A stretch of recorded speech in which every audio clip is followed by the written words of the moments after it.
What is up, guys? Eric here from Real Film Reviews, bringing you another movie review, and this time for the new Guillermo del Toro film, Crimson Peak. Crimson Peak stars Mia Wasikowska, Jessica Chastain, and Tom Hiddleston, and is basically a horror film that takes place in a haunted house while also being a romance movie and a mystery movie all at the same time. It embodies a lot of different genres, and it does it in a pretty good way.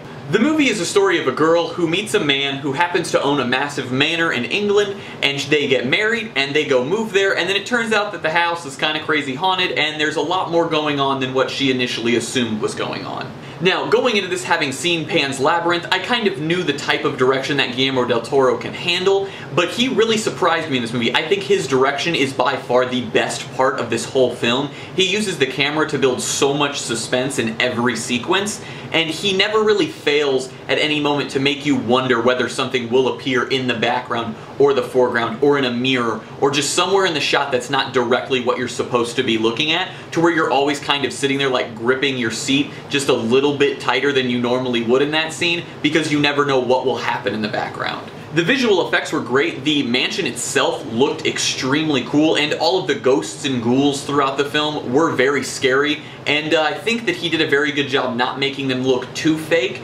or too like cheesy. They were actually like viscerally scary in their sequences. The performances in this movie were also very good, especially Jessica Chastain playing Tom Hiddleston's kind of crazy evil sister. She was really good in this movie because in every scene she really was just extremely intimidating and was always really scary. And then this is where we get a pro and a con mixed with this film, because this movie was a good mystery film, but in terms of being a horror movie, it just wasn't that scary. And when you're making a horror film, that's kind of the most important thing that your movie needs to be. Now, I know I've read tweets and I've heard in different articles from Guillermo del Toro speaking about this film, and he says that it's a Victorian romance that just happens to take place in a haunted house. But the thing is the way it's being marketed and all of the people that want to see it, they're going into it thinking it'll be a horror movie.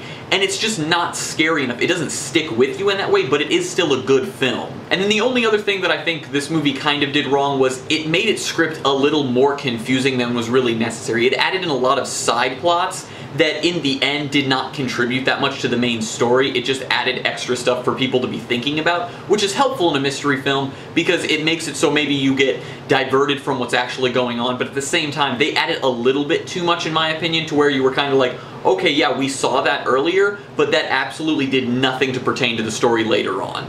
I'm going to give Crimson Peak a B.